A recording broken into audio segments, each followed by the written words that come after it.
Are you tired of running out of money before you run out of month? Living paycheck to paycheck, payday loan to payday loan, or pawn shop to pawn shop? If you're willing to do these things, you can make $1 million, or just find financial freedom at any level between 0 and $1 million. And you don't need to do much more than you already do. Start right where you're at.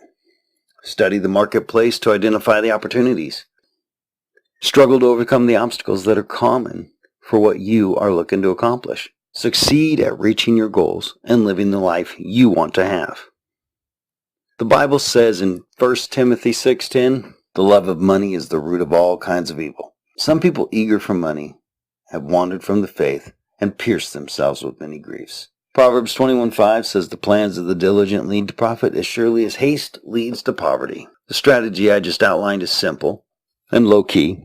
Not a lot of risk or hype involved, just diligence and consistency and doing what will get you the money that you communicate you want. If you watch this video and still do not become a millionaire, you may want to consider that other things are more important to you than just money, and learn how to manage your resources in a way that provides you with the opportunities that you consider to be more valuable than money. I put this video together as part of an ongoing project to explain in detailed fashion the truth behind the hype and the reality behind our physical, mental, emotional, and spiritual health.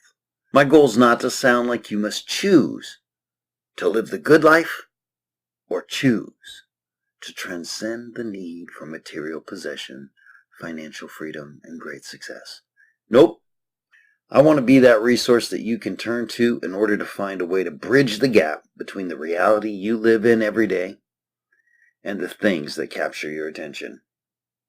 I want to answer the questions we all get left with whenever we hear someone talk about how to get everything you ever wanted in life, or how to embrace the calm of the world around you, or how to let go and let God. If you're like me, some of the questions you might be left with after hearing a guru speak are, why does what I'm hearing make so much sense, yet seem so impossible to implement? Or, how do I find the stuff inside me to do what I see other people doing? The answers are within you. Oftentimes, you're training your spirit to be content and struggling with your desire for more. That journey can be done in many ways, and I believe it's a very personal journey that we all must take on our own terms. Yet there's a huge need to develop our coping skills and learn how to define, redefine, and focus our perspectives. Write down your annual income. If you could make the same amount of money in 1 hour a year instead of working at it all year long, like you currently do, would you work harder and make more money, or take advantage of the extra time to do things you truly enjoy? How you answer that question will give you some insight into what you communicate motivates you and what you actually want from life. Write down what you want from your friends and family.